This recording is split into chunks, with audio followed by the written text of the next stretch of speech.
bit off a little more too, but we'll see. We'll see how it goes. So let's talk a little bit about, oh, Deb, I'm glad. Oh, you can't find the third session? Okay, no problem. I'll find it for you. There's four. Yeah, there's four. So Healing Hearts is a program for anyone who's lost an animal. And I did that with Nancy Piper. She's a specialist in that area. So yeah, I should have labeled them all the same in YouTube, but I'll find them for you. And let me write it down or I'm gonna forget. That's how my brain works. So Deb, all right, Healing Hearts. You need 3 and 4. Okay. And then, I really do need to package those together properly. So we can add that to my list of things to get done. Oh, here's Nancy. Speaking of Nancy, here she is. Yeah, you're welcome. You're welcome. Yeah, I thought Nancy did a great job on those. I'm glad they're useful and I want to start getting those packaged in a way that's better for people like you had said. Okay, so let's talk a little bit about Chester. Chester, if you don't know who Chester is, he's my little Arabian that I got for free because he has a kicking problem. And he decided one day that he was going to kick a girl. Oh, okay, Deborah. Yeah, I'll get that for you. He decided he was going to kick a girl in the leg and break her leg. So the mom was like, "You're out of here." And when I mean you're out of here, you have a couple days to be gone or you're done. Okay, so I got contacted by one of my clients. I had massage Chester before that owner. I had massaged him at his previous owner and I always liked him. And then that owner bought him and I massaged him again. So I'd massaged him at both places. Um, and he definitely had some issues. So if any of you guys have seen my video called How Horses Communicate, I talk about noticing the difference between release, relaxation, enjoyment, and concern.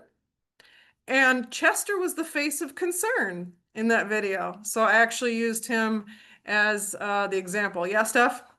Hey, can you talk about what happened after our breathing exercise with him? Yeah, thank you. I'll bring that up too. Okay, because I'd like to follow up on that. That was crazy. So Chester was my little horse of concern. So let me actually, oops, Carol's here. Hi, Carol. Let me put that, um, let me put that in the chat. If you have not seen that video or haven't heard of that, it's one of my favorite things that I have done. It's called How Horses Communicate. Um, it really just shows people the differences between minute things. So what's the difference between enjoyment? What's the difference between release and relaxation? Okay, so a lot of times we think they're kind of all the same or we lump them together.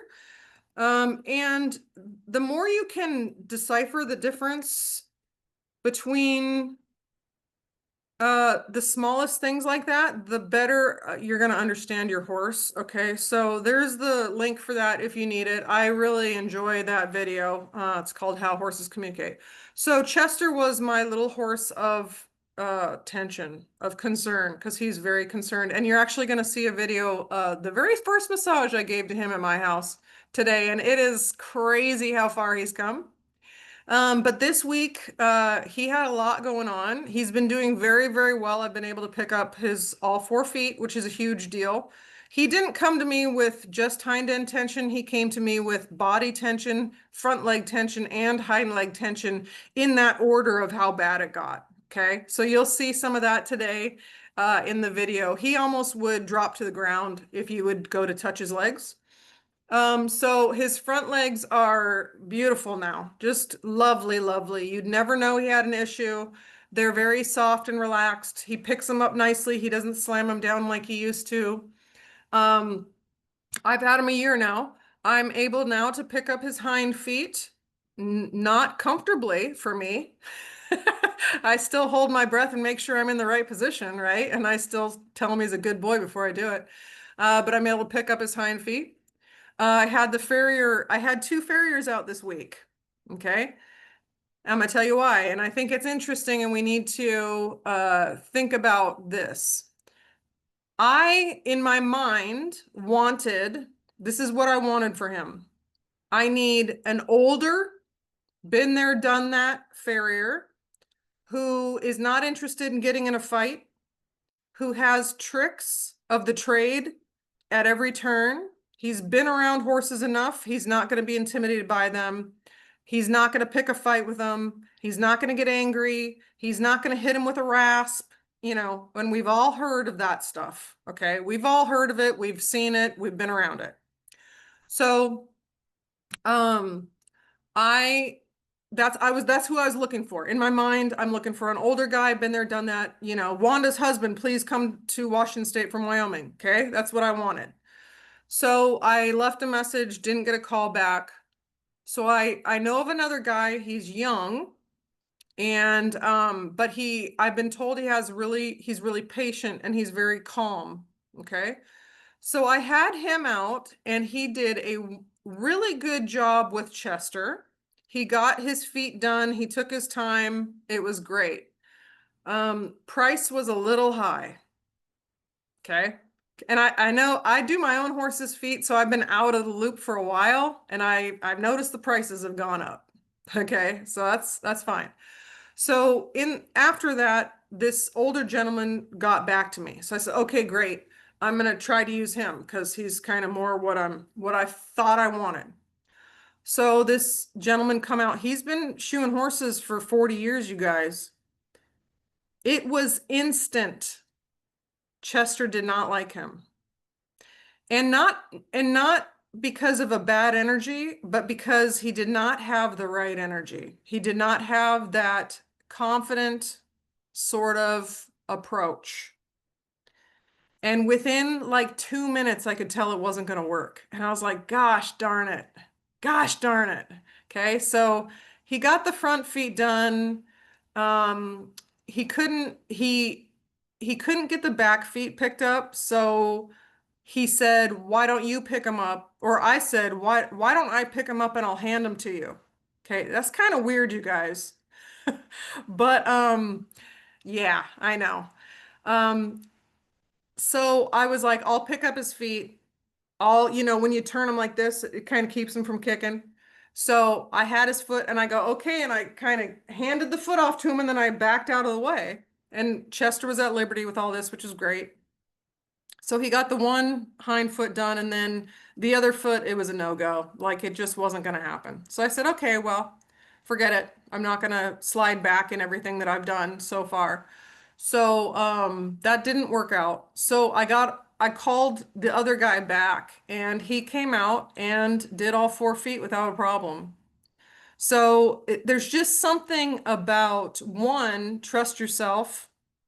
Okay, we've all been in those situations where it's like you kind of knew better, you had a bad feeling, you knew it wasn't going right, or you knew that you needed something in particular. Okay. So I'm sticking with that guy. I'm sticking with the young guy. Great, has confidence, has physical ability. So I appreciate that. So that was one thing that happened this week. Chester told me no, is what he said. No. He's like, I'll be good, but no. And then he said yes on the other guy. So the other guy is my guy. And I told him that. I said, hey, you're hired. Sorry, dude. I know you didn't want to take on clients, but listen, you know what I'm dealing with here. And he's like, I get it. I get it. I said, I won't need you forever, but I need you right now. And I was really straightforward with him. And yeah, you got to trust your gut. It's true, you guys. We don't listen to our gut as much as we should. And that actually, I'm going to be talking about that later. I have to get my thoughts together because I've been having a lot of realizations um, about like I kind of feel bad that I'm really slow at what I do. But there are these moments where I'm like, okay, and I move forward with confidence. And those moments take a long time for me to get there sometimes. And so sometimes I feel like, man, I should be further along with this, but I'm successful, you know? Like I can help Chester. So I can't take shortcuts. I can't do it. I was successful with Georgia. Georgia is a rock star now, and she was on death row too. I couldn't take shortcuts. And so I joke that I'm an 18-year trainer. Like Georgia's on the 18-year plan because in 18 years she should be good to go, right? I mean, I joke about it, but I have these moments where I get to move forward with her and I have to give myself a little bit of that grace because sometimes I feel like I'm not very fast, you guys. Like I said, I've had Chester a year now, and I feel like I should have had this leg stuff hammered out by now, right? But he has too much trauma. I can't rush it. You can't rush trauma. Okay, so uh, it's been it's been a learning experience. It's been kind of pushing my envelope. Georgia pushed my envelope for years, and now she's so good. I had to get another project and push my envelope a bit. Carol said, trimmer I have now is very good, very expensive. At this point, I'd pay anything for the expertise and calmness. I know. I agree. Um, I agree with that a lot. So, I want to talk about how to work on a horse's legs that is your good run-of-the-mill everyday horse, doesn't have a lot of garbage. You're still going to find tension. You're still going to find, um, you know, areas that need to be released. And then I want to talk about horses like Chester, and some of you might have them. Some of you might have horses where you can't touch their legs. Okay. Um, so that was one thing. Chester got his feet done. The second thing is Chester went on his first trailer ride with me. Um, Georgia, of course, Georgia went with us because I'm taking the calm one with me that doesn't care about anything, that does not respond to other horses. I'm taking her with me. And we went to the arena and we rode for a while. And it reminded me of how important those good old horses are in helping horses that do not have that self-assurance and have possibly anxiety. Chester kicked the girl in the trailer that broke her leg. So he had a very bad experience in the trailer. He was really wound up. They probably were not catching how distressed he was. And so I think when she went to open the divider, he blasted her. So I had obviously that's in my mind the whole time. So I wanted to gauge how he was going to be getting into the trailer. So I'm going to show that video real quick because I think it's important, first of all, how you respond to horses in the trailer. I have really good luck with trailering horses. I have taken multiple horses that have issues and I have helped them. And I'll show you how I've helped them. One of the things is that I never rush it. I do a lot of groundwork. I do a lot of time. I never go, oh crap, I got to get him into the trailer to go to a show. That does not happen. I do a lot of groundwork before any of that. So I'll show you this quick video. It doesn't have too much to do with today, but I thought I'd share it with you because it was very successful. So. It's always nice to see successful things. Let me put that down. And then we'll talk a little bit about this later. Okay, here it is.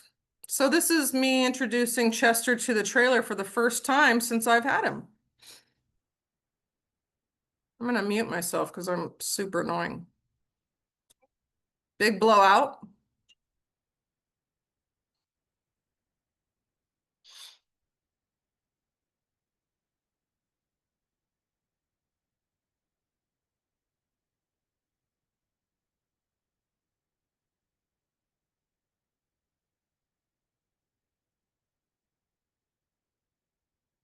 So a lot of times right here, people will be like, come on, come on, come on, right? Look at his face though. He's not ready for that.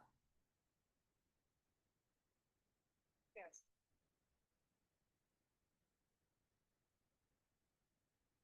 And this is where I think people cause problems. Like their anxiety goes up, you know what I mean? They got someone standing back by that door, ready to slam it on their butt as they get in, right?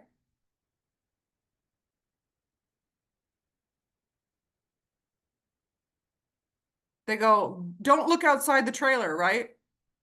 Remember we were taught that? They need to keep their head in the trailer? No, they don't.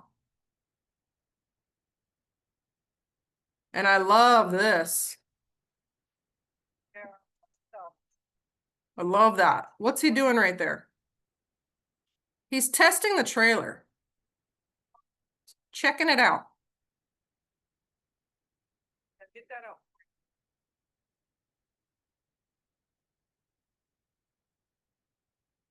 Look at that eye. I like that more. Now he's gonna be like, Georgia.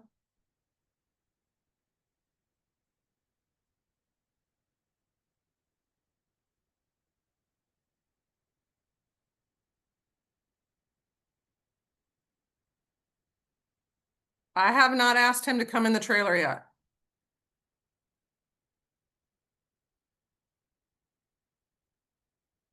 I did tell him not to bite my mare's butt though.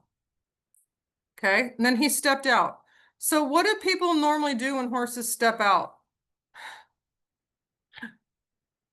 No, no, no, no, no. Right? And they get after him. Okay. So the way that I've been, yeah, Deborah, exactly. The way that I've been really successful with horses in the trailer is I spend time doing just that. Like I have no anxiety. I'm actually leaned up against the trailer and I just stand there. I do nothing. I don't ask them to come in. I don't ask them to get out. I don't ask them to do anything. And that was so important for him because remember, the last experience he had in the trailer, other than coming to my house, was kicking a girl in the leg and breaking her leg. That was the last thing he experienced. And I know there was a lot going on. He was trailered like 2 hours by himself and, probably to a show of some sort where he was all amped up. But that time where I just allowed him to investigate the entire trailer was really important for him. And then also when he backed out, I don't care. I remember being taught never let him back out. I remember being taught so many things about trailering that were so wrong. Okay. Like have somebody in the back there just make it uncomfortable outside and the resting is on the inside. I haven't found that to work too much. I really haven't. Don't let them look outside the trailer. I've been taught that too. They can look outside the trailer because I'm not going to raise any anxiety. So that approach worked very good with Chester. One thing I adjusted, you guys saw that Georgia was in the front, and I did that on purpose, right? She's going to be the draw, and I want him to be calm as he goes in. I had to change that though because the way my trailer set up is the horse in the front goes in and kind of moves sideways and get it. And then the next horse is at the end. They have to kind of like get their butt up there and then scooch over. And then it's kind of like a drop off. So there's not a ton of room right there. So I actually took her out because she can do both positions. And I brought her around to the first position on the outside. He walked right in then. When he had a little more room to get his whole body up on the thing, he walked right in. And then what I also found, he was nervous. So I have a tie blocker in there. So I just put the tie blocker on. He wouldn't move over so that I could get out. I was standing in front of him. So he was standing straight in a slant load. Okay. So I went around that way and went out, and then I used the divider to move his body over. Okay. So then I loaded Georgia up. Very successful. And then on the way back, we went to the arena and rode. He stayed tied to the trailer. I rode Georgia, and then I did groundwork with him, and we got back in the trailer and went home. Very successful. Like he got in like a king on the way home. So Really good. I think those good old horses that don't respond to other horses' emotions are really important if you have one to just pony them up, get them in there as much as you can. So that was exciting, and I think he did fantastic. And I think that is a big difference between how he would have acted, 6 months ago. So pretty happy about that. Which leads me to talking about horses. Is your trailer wide enough for your horse to turn around and travel backwards? Yes, I've heard it's more comfortable. Yeah, I haven't had to go there, but I'm always open to whatever the horse needs for sure. I've left Georgia not tied before to see what she does, and she never went backwards. She always kind of manned her position. So yeah, that's definitely being flexible like that is exactly what I'm talking about, Deborah. Definitely. That's awesome. Um, so today, let's talk a little bit about, I'm going to talk about kind of how to, let's talk about horses that don't have anxiety in their legs or trauma in their legs first. And then I'll get to what do you do when your horse, you can't do what I'm going to tell you to do right off the bat. Okay. And I'll talk about Chester with that. So one thing for you guys to know, if you ever need to go to, like if you want to look something up, if you go to my Winning Your Horse's Heart Facebook page and you go to the three dots, you can go to like a little search icon and you can look up anything. Okay. So if you want to look up legs, just type in legs, pole. Don't say pole because normally I say head, head, face, pole, or it'll come up like the pole gets blamed for everything. And that'll be a good video because I agree with that. But check those out. And you can search any subject that you want on my Facebook page, okay? And that's how I came to a lot of these videos. And then also, I break everything down in my clinic. So if you don't have my online clinic, that's where you're going to find everything that you need. So I'm going to show you what we're going to talk about today. And in a lot of these videos that I'm going to show you, like all the steps that I'm showing you are kind of all blended together. But in my clinic, and I just put that in the chat, in my clinic, I break them up into individual pieces because I want you to learn it. I want you to learn it and I want it to be easy. So you can, if you have multiple horses, even kind of better, you can go out and do one move on all your horses and notice the difference. It's really fun because they're all different and some of them are going to have tension in some areas and some aren't. Or you can do two moves and do it on all your horses until you're comfortable. And that makes it really nice. So let me show you the clinic first of all and how I have it set up in the actual clinic. Yeah, here it is. Okay. So you're now entering my clinic if you don't have it already. Okay, so here's like my clinic. Okay, here's the welcome page. I talk about the signs of relaxation, enjoyment, concerns so that you can check that out. I talk about safety tips. So there, it's all broken into sections. So here's the face and head, pole, ears, jaw, highway, jaw release, neck, pole, da da da da, break that up. Okay, withers and shoulders, pectorals, biceps, and belly. Now we're gonna go to the forelegs.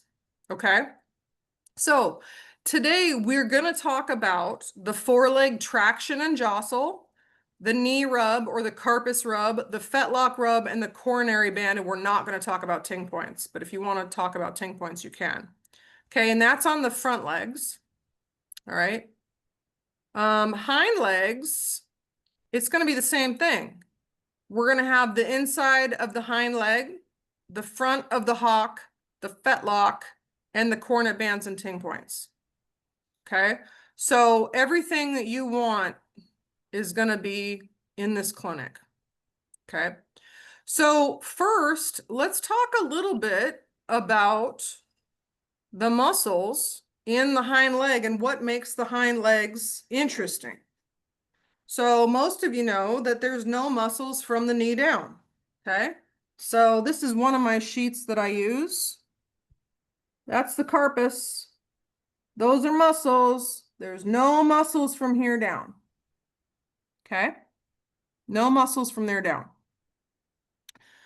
Another fun thing that I like to talk about is the muscles of the foreleg tell you what they do, for the most part, tell you what they do and where they attach to.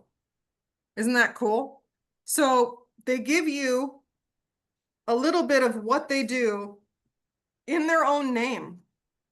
And I'll give you an example. The flexor, it flexes. Carpi, which is the knee. Radialis, okay? Flexor carpi radialis. Well, it flexes the knee and it's attached to the radialis, okay? Flexor carpi ulnaris. Flexes the knee again, attached to a different bone, okay? So I thought this was cool and I highlighted it in my book. Here's my training manual from my first school. Okay, it's pretty awesome. I highlighted it, so I knew it was important. In the bottom of this, it says, it is wise to note that all muscles in the foreleg, as well as the hind leg, that include the word digit in their names, like superficial digital flexor, are named according to the action they perform on the digit. Isn't that cool? Muscles without the word digit in their names will not affect the lower limb. So there's a little cheat sheet for you. I like that. I think that's cool. Okay. So I'm going to talk quickly about the muscles. What you can do is I have some of these highlighted, but you know, this is a chart that I like, but you can look up these charts on your own. But you can see those muscles there. They're pretty cool. I like to have a good idea of what I'm touching when I touch it. So you can see I have stuff drawn out. But you know what I should do? I should color these, like the red should be the extensors and the green should be the flexors. That'd be a good idea. But in general, as a general rule, the extensors are in the front of the leg and the flexors are in the back of the leg. Okay? That's a general rule. It's not true for all of them. So it's really fun to kind of deep dive into the muscles themselves. So I'm gonna talk about each muscle, but I'm not gonna go into a great depth with them. All of them run north and south, okay, up and down. So the flexors, we have muscles acting on the knee, also called the carpus. Okay, the carpus actually consists of 3 joints. It is primarily a hinge joint, so the muscles acting on it will be either extensors or flexors. The extensors will cross the knee in the front, and the flexors will cross the knee in the back. The extensor carpi radialis originates from the, this is where we get into some stuff. The lateral head of the epicondyle of the humerus and inserts in the proximal end. It acts as an extensor of the carpus and is the most prominent muscle located on the forearm. Okay, so that's your big boy. I want to talk about it because a lot of your quarter horses, they got that big muscle right there, right? It gets really big. It gets really big. So that's the one they're talking about. Okay. So I'm going to read these off. We're not going to go into depth because it'll take a long time. But muscles, and when I read the name of them, I want you to think, what does it do? Where does it attach? Okay. And where is it located? So it's either going to tell you the location, like if it's lateral, right? That's the SAD. Medial, inside, extensor, flexor, and then what bone it attaches to. Okay. And I'm going to tell you what it does, but that's all I'm going to do. Extensor, carpi, radialis. Extends the carpus, flexes the elbow. Lateral, digital, extensor. Extends the digit and the carpus and flexes the elbow. Okay. Lateral ulna flexes the carpus, extends the elbow. Common digital extensor extends the digit and the carpus and flexes the elbow. Flexor carpi radialis flexes the carpus, extends the elbow. Superficial digital flexor flexes the digit, flexes the carpus, extends the elbow. Deep digital flexor flexes the digit, flexes the carpus, extends the elbow. Now, I have a note that the bottom two have the most issues. Now, we've all probably heard of the bottom two a lot, haven't we? Superficial digital flexor, deep digital flexor. Okay, so those two have the most issues. That's the front leg. Let's look at the back leg here. Oh, I had something interesting found in here. Hold on.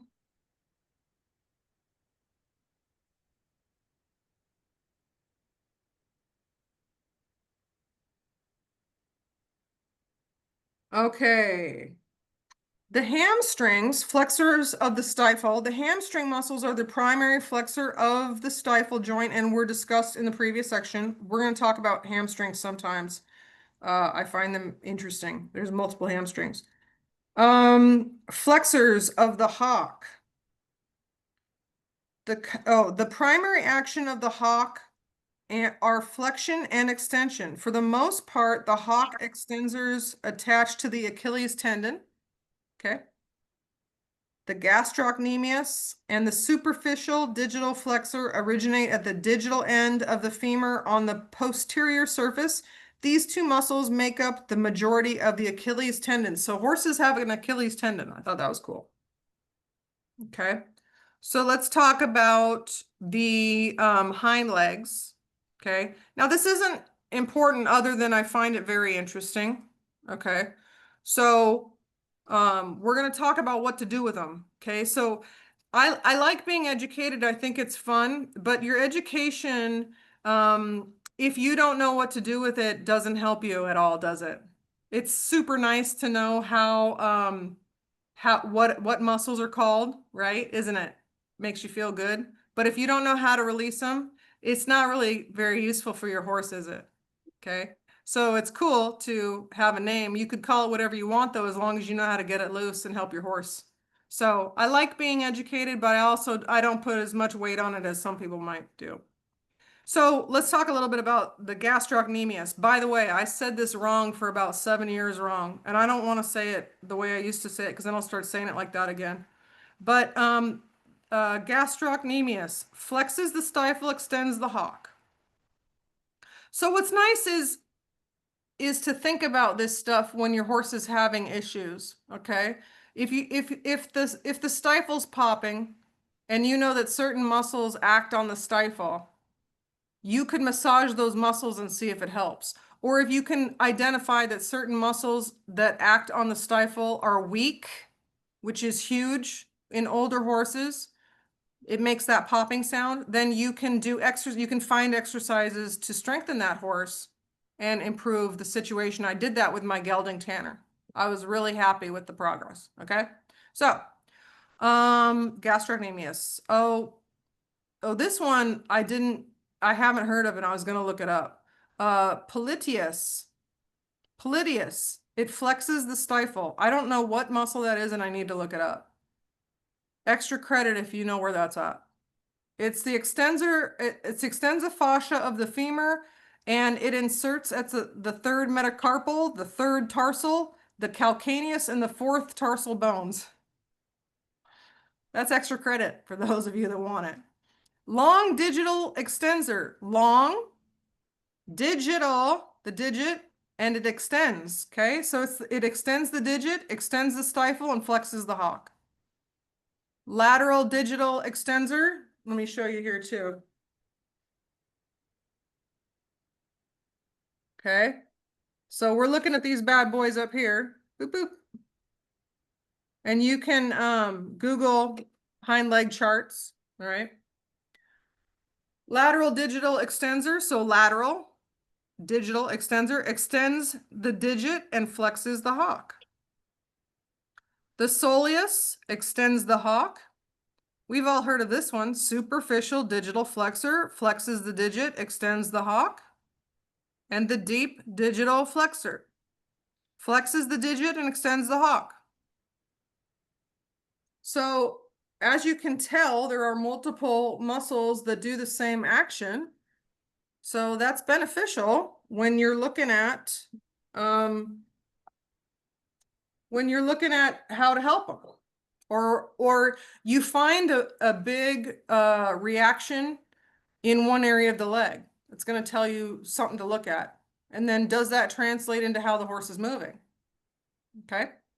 So let's be practical about it. Let's talk about how to massage these legs to give relief, find the tension, and get rid of it. Okay. So I'm going to go over my spiel again because I think it's important. Legs get ignored by everyone except for the vet when something's wrong, and we certainly don't want that. So they get ignored by massage therapists a lot of the time because the main muscles are much bigger, they're up higher, it's a lot of work, and you just kind of breeze through the legs. There's no muscles from the knee down, as we already discussed. So it's kind of like washed to the side. Chiropractors are dealing with the skeleton most of the time, up higher. Some people I'm following now pay a lot of attention to legs, which is great. But everybody wants that big crack out of the pole in the neck, right? Okay, the spine, the SI, that's where they want to focus. But a lot of stuff held in the legs. PMF is mostly done up higher. Red light can be done on legs or higher. But the legs get ignored a lot, and we'll find a lot of tension in the legs. So we're going to have homework this week, and you're all going to love it. I'm going to make you all addicted to the legs because it's fun. So let's talk about what to do with this is your horse that doesn't have a lot of issues. You know, you can touch him wherever, it's not a problem. Okay. The first thing we're going to do is we're going to rub our hands up and down this muscle. These muscles up and down, up and down, up and down, up and down, up and down, up and down, up and down. I like to cup it, rub up and down, warm it up. Warm it up. Start nice and slow. Up and down. Okay? Up and down. Now, what I'll also do after I've done that, because this is the introduction to letting them know you're going to work on the legs, you're kind of looking for areas of tension, you're looking for reactions. For those of you who have a long time ago when we were doing the journey through the horse with Molly, the clinic, I don't know if any of you remember Bodie. Mike was working on Bodie's legs, and when he would get down the leg, Bodie would bite at him. And I was like, whoa, slow down. Okay, so if you find a reaction in the lower legs as you're warming them up, slow down and pinpoint where it's at. Where is it? Okay, go real slow. Downward is going to be less aggressive. So you want to warm the legs up downward. Okay. The next thing I like to do is I take my thumb, I'll grab the top of the leg and I slide my thumb down those muscles, each individual muscles. Because remember, we have all these muscles going up and down. So I'll take my thumb and I just trace these muscles, go in between the cracks, go on that muscle, find any tight muscles. The muscles in the front and the back they should feel the same. Now, the ones in the front and on the outside are going to be bigger, right? That's because that's how horses are made. But they should all feel loose. They shouldn't be tight. Okay? They should feel the same as far as how tight they are. They should feel nice and loose.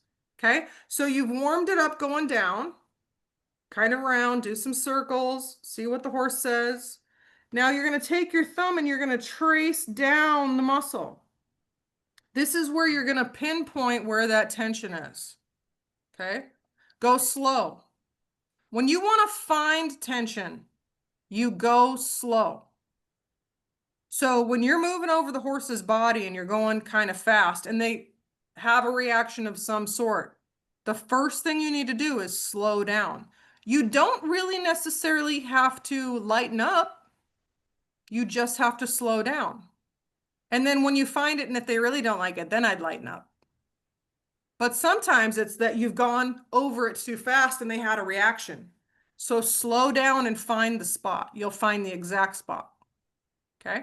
So I've warmed it up. I've gone down with my thumb. Okay. Now you can take the leg and you can jostle it. Jostle it. So this is kind of like cross fiber friction, but cross fiber friction on legs is really not very fun for anyone involved. Okay. Because the muscles are, it's too small of an area. So cross fiber friction on neck muscles and glutes and all that is super fun. But when you're doing on the legs, it's like, it's not that much fun. So instead of that, I take the leg and I jostle it, boom, boom, boom, like this. It's similar to cross fiber friction. Okay, you're kind of you're loosening those bands of muscles up and just asking them to jiggle a little bit. Okay. So then the next thing I'm going to do is I'm going to start from the bottom and I'm going to work up, pull up. Now, I don't start with this for a reason because it's pretty intense. Going against gravity is one of my favorite things to do, but I never start like that because you got to warm them up to that idea first. It's more intense. Going against gravity gets a lot of tension out, and I feel like a lot of people miss that. So if you can kind of grab those legs and slide up and kind of pull those muscles upward, you might get a really nice reaction from your horse, but don't do that right off the bat. They're going to love it. They're going to love it. So that's going to be your homework this week is those three or four things, okay? I want you to do that on the upper legs where the muscles are. Okay? The next thing I want you to do, super technical. I call it the knee rub. I want you to rub the knee. Rub it, scratch it. It's the best. Now, if your horse does not love the knee rub, they're going to love the hock rub. Okay, so practice. They're going to love one or the other, I promise you. So rub the knee, use your fingertips, and then scratch it. I like to start at the front of the knee, then do the sides, then do the back. Now the back's pretty pointy because it has the bone sticking out, but you're going to find and go be real precise. Do real small little spots. You're going to find a spot where they really like it. Okay, and if it's not on the knee, it's going to be on the hock. Okay, so the knee rub is next.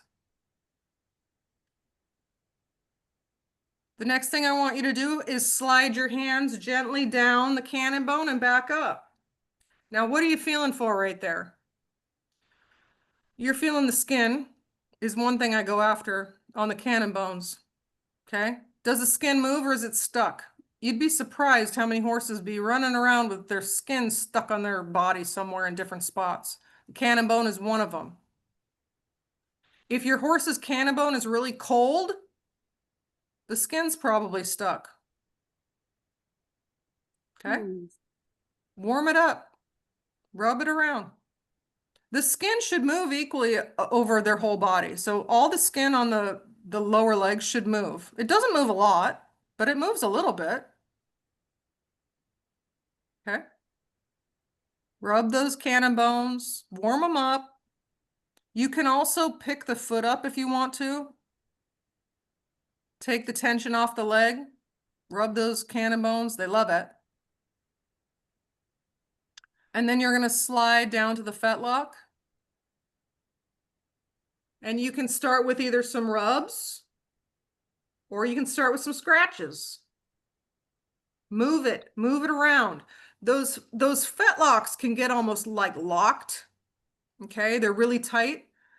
They can be tight in the front and they can be tight in the back. So rub around and see where it feels tight, right? See where there's tension see where the skin doesn't move. See where it's pulled tighter and just rub it for a little bit. See if your horse likes that. Okay. And then I like to do a nice little jostle friction on their fetlocks. They love it. Okay. I don't tie horses when I work on them unless it's a particular situation because I want them to tell me everything they like about something or whatever they don't like about it. So this is the moment where they come around, they go, where did you learn all this stuff? Where did you learn this? And they start smelling your hands. They start smelling your face. Like, who is this person? Where'd you get those hands? Those are new hands. I've never seen those hands before. Yeah, Kristen, you've had it happen. Yeah. Well, Candy was like, where'd you get that? How'd you learn this? Okay. So then you're going to continue down the pastern and you're just going to check, scratch, rub. This is where you find all those icky bumps and junk that's stuck in their feet that has been there for years and nobody knew about, right? You're going to find all the rope burns down there, aren't you? What percentage of horses have rope burns on their pastern? It's pretty high, I think. Both of mine have it. Okay. And then I want you to scratch the cornet band. Scratch the cornet band. Take your time doing these. Take your time. Give breaks in between each one of these and let your horse feel it. Let your horse come around and be like, who are you? Always give them a little bit of time. If you have a stoic red mare, step back. Give them 5 feet. Turn away, don't look at them, and don't breathe too loudly. They need their space. Okay? Give them breaks in between. That's another way that you narrow down where it actually is. Now, this probably won't work. Like this doesn't work on first massages when I give them, especially if the horse is really shut down because they are so shut down, their body doesn't respond the way that it should. But my second massage, when I come back, I'm gonna be finding out where everything's at. Okay, so with really shut down horses, when I do a first massage, they don't actually start releasing until about halfway down their body, which is pretty normal if they're shut down. Sometimes they don't release until until it comes out of their body without their uh, without their permission. That's fun to see. And then sometimes they yawn and hide in the corner of their stall while they release. I mean, geez, we've had couple of you guys have put horses to sleep. They just had to lay down and take a break. It's been happening in my clinics a lot. It's hilarious. Okay. So those are the front legs. Those are the front legs. Take your time, break it up, find out the spot that you like. Okay. Now, hind legs, it's the same thing. It's the same thing, but I'm going to tell you a little bit of a difference. On the hind legs, you're gonna, rub the upper leg, okay? Warm it up, rub it, trace down. But I'll tell you a secret spot. Above the hock, on the inside of the leg, going up. This muscle is a naughty little muscle sometimes. And when it gets tight, it pulls the hock inward. And their leg goes outward. So when you bring the leg forward, it's the hock is pulled inward if that muscle is tight. Now, don't go in hot on that muscle, and also don't go in hot on the gastrocnemius. Gastrocnemius. Ooh, see, I said it wrong again. Okay.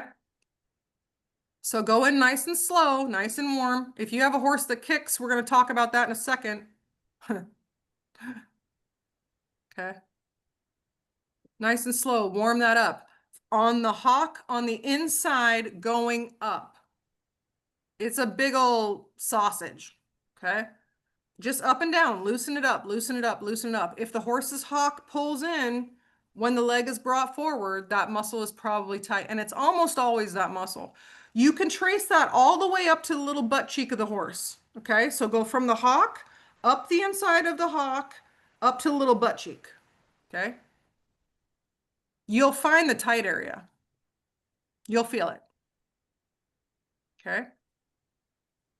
And then I want you to do the hock scratch and the rub. Start in the front.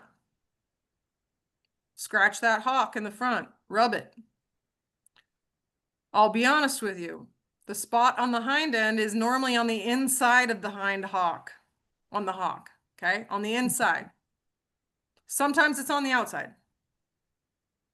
Take your time though to find it.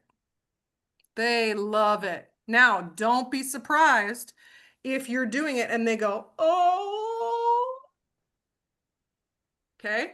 Some people get a little nervous when the horse starts moving their leg. Don't. They love it, okay? Sometimes when they have a bit of anxiety, they'll pick their legs up. That's all right. Go back to rubbing. Go back to rubbing. Give them a break if they need it. Whatever you need to do. Okay, so scratch, rub, inside and sides, and then the back of the hock. Okay, same thing going down the cannon bone. Don't let that skin be tight. That skin should move. It should kind of roll. As you're doing this over the cannon bone, that should roll. Okay, up and down. Okay, that's also where you find those little, I'm like the queen of picking all that garbage off the back of their cannon bone. Okay. My favorite time of year. I'm like, yes, it's happening. Normally fall and spring. Okay. So find it. For some reason, some owners are scared to pick that stuff off. I'm going to rough it up with my fingers. I'm just going to pull it all off. Okay. Those little bunches of hair that get missed, my favorite. Okay. That's how you find it. Go find all the little crevices around that hock too. Start scratching. Get that blood flowing nicely. And then you're going to go to the pastern, rub it, scratch it, rub it, scratch it, loosen it up, jostle it around, do some circles. Same with the pastern. And then also the cornet band. There's a lot of good stuff that happens to the cornet band. I'm not going to get into it, but ting points are down there. Just relief can be, a lot of relief can be found at that cornet band if you can scratch that. Help them out. Find the place that your horse enjoys it the most. I like to press my thumb and scratch right at the heel bulbs, right in that little crack. Okay. So give that a try. All right. So that's all well and dandy if you have a nice horse that will stand and is used to being touched, right? It's a different animal when the horse is not used to being touched. Okay. So if you're dealing with a horse that has a lot of leg trauma, a lot of tension, issues with kicking, issues with pawing, when they rip their legs away from you and you're picking their feet out, that's tension, you guys. If your horse doesn't just hold their foot up to get you, for you to pick the foot out and they slam it down or they rip it out of your hand, that's tension. That's tension in the legs. And I have something called, I have a program for that. It's called Flinch Free Legs, and I'm going to put that in the chat also. You guys have all these links in the chat. But it's called Flinch Free Legs, and it is the videos that are in my clinic, but only the leg part. Okay? So if you already have my clinic, you don't need it. But I'm going to put that in there in case you just have leg issues. Okay? So Flinch Free Legs. Chester is my main man for that video. And I want to actually show a couple minutes to you of his well, here's the Flinch Free Legs. Look at, there's Chester. Okay, now you guys are going to see this, okay? Because the video that we're going to watch is me actually massaging Chester. Here we are. Okay? So let's watch just a couple minutes of this, and I want to show you what I do to help him. Okay, so he can barely handle the shoulder being touched. Okay, so I want to take you. Do you see how he's acting? So he's holding his breath right there. This is his first massage. So I'm about to give him a break right here. So I step back and watch the nerves on this horse. Just watch him for a second. Oh,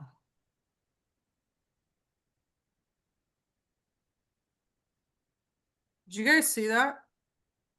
So he used to almost hit the ground. So I'm warming this up. That's step one. Now look at him.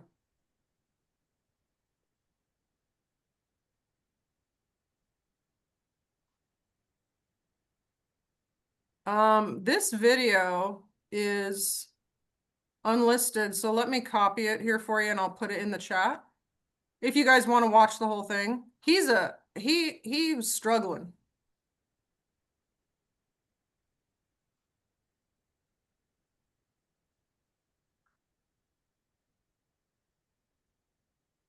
Okay, so here's what I'm doing for him. I'm just warming that leg up. Back up. Look at the tension in this horse. Ah,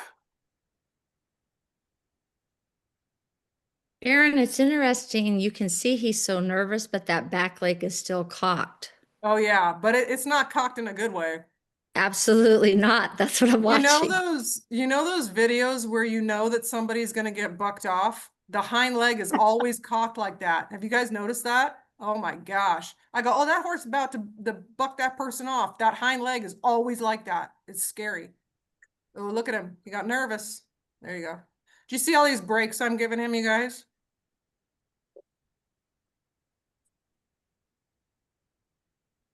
So this head thing that he's doing here was a nervous habit, which he no longer does anymore, which I love. He used to fold his head onto his body. He did it, I think, like 50 times in this video. He doesn't do it anymore. Isn't that beautiful?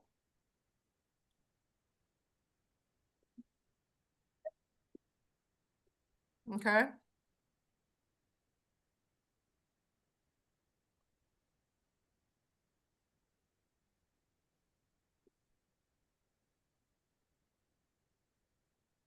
Look at all that tension coming out.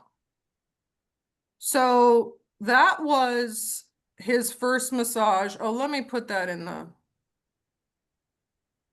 I'll put it in the chat here for a second. If you want to watch the whole thing, I don't have that open to the public, but there's the whole video if you want to watch it. But let me show you. This is if you go to, yeah, if you go to my page. So I want to show you this. This is really cool. This is about a week later, maybe. Okay.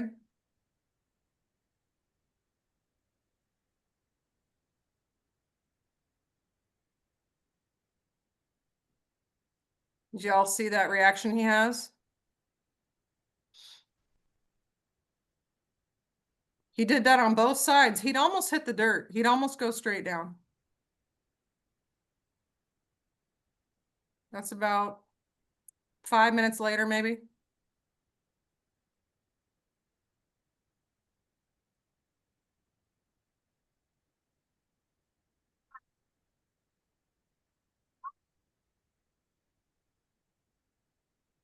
Okay. So my point with that is that with your more nervous horses, and here's what happens if you Google legs.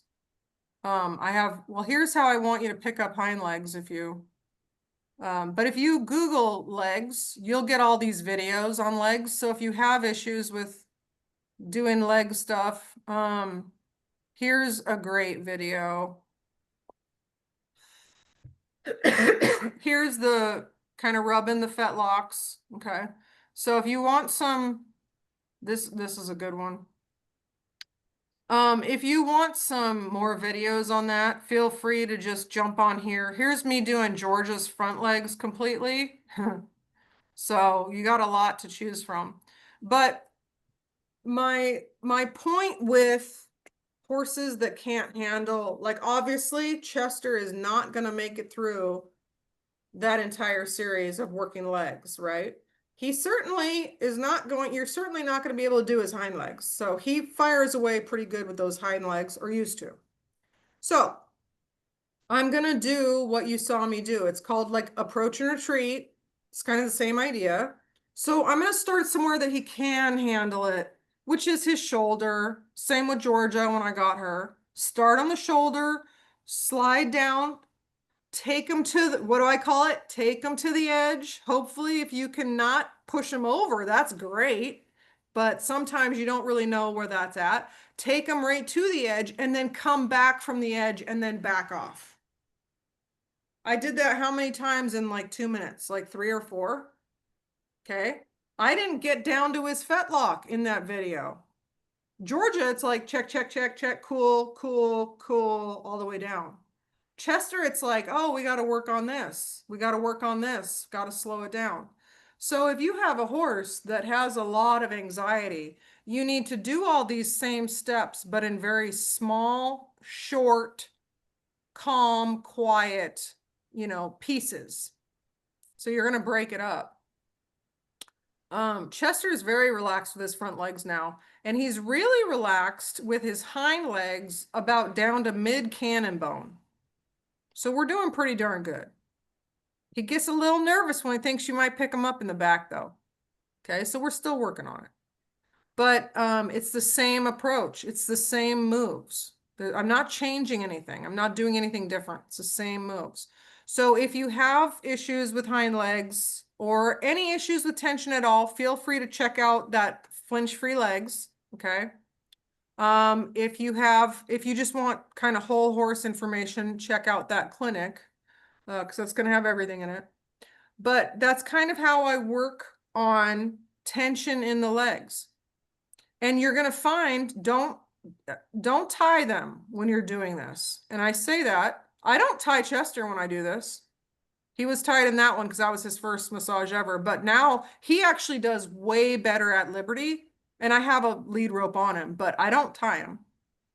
Because he comes around and he looks at me and he kind of expresses himself more. And he also doesn't feel claustrophobic when he's not tied.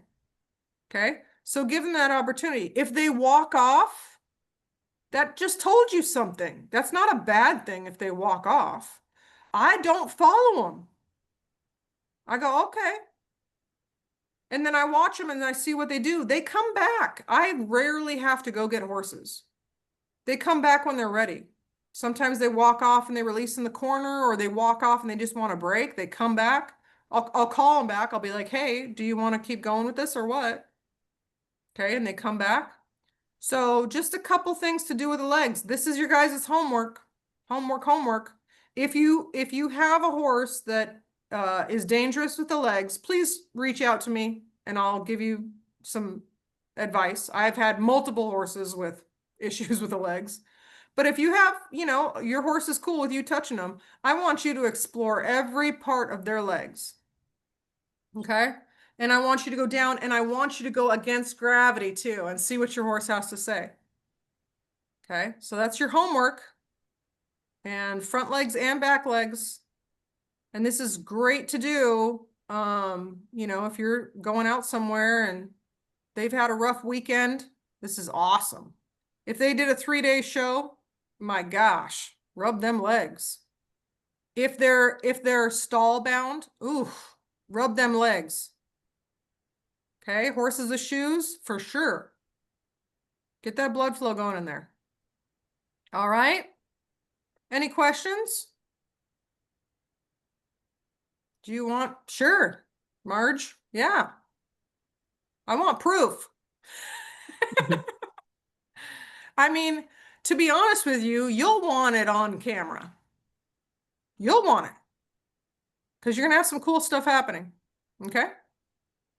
Those of you that are in the coaching community, you get into the coaching community by having my online clinic. So you can put your videos up on there. If you're not in the coaching community, send them to me, or you can submit them on my public page. Okay. I don't put videos out on my public page that could get nasty comments. So I won't do that to anybody. But if you're in my coaching community, we don't allow nasty comments. So it works out good. Okay, any questions? Oh, you're very welcome. Thank you. Thanks for coming. All right, guys, go forth and conquer. Go forth Thank and you so relax. much. Thank you. Thank you. Thank you guys so much. Have a great week.